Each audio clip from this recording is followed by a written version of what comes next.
Hello everybody. Took me a little bit longer to get this first video out than I thought. I was having some mic issues, so I had to go and get a new mic, so that just took some time. But I'm finally ready to push out this first real video, and let's go.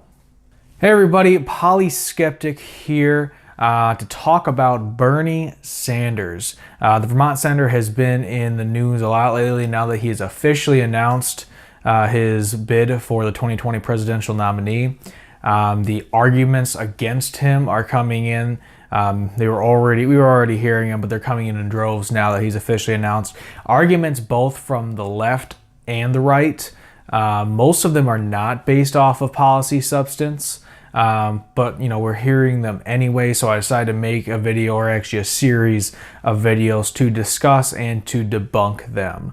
I believe I'm going to call the series Debunking Arguments Against Bernie, or D.A.A.B. I'm not proud of that. Anyway, one of the number one arguments we hear from the left is that he is an old white man. Yeah, he is, and your point is? Obviously, the driving argument behind that is that the Democratic Party is becoming younger and more diverse, and that they are going to want to vote for people that look like them and that would better represent them.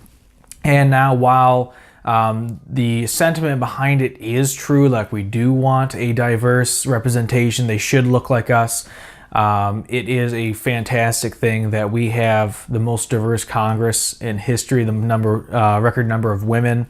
But part of the reason why that's such a good thing is because we have so many new progressives like Alexandria Ocasio-Cortez or Ilhan Omar. It's because we have representatives like that in there that makes it so awesome.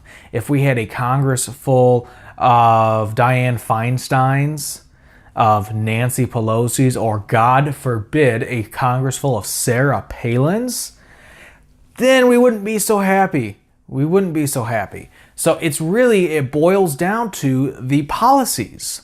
And that shows, because while Bernie Sanders actually did struggle with older minorities in the 2016 election, if you look at the younger vote, he won the majority of African American votes, the majority of Hispanic votes among the youth, because the youth understand that the policy matters more than the person.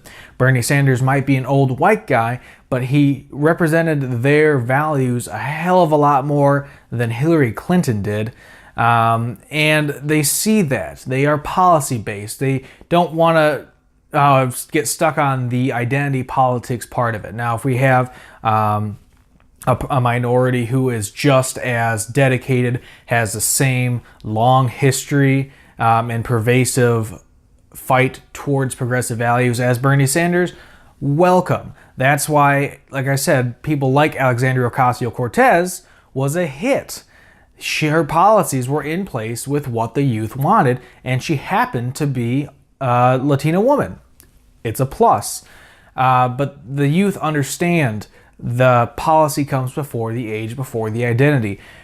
But the ironic part is age and race don't seem to matter, one, to Democratic insiders, or to the Republican base, obviously. So they say Bernie's an old white man, but they also push Joe Biden, who is only a year younger than Bernie Sanders. Bernie Sanders is 77. Joe Biden is 76.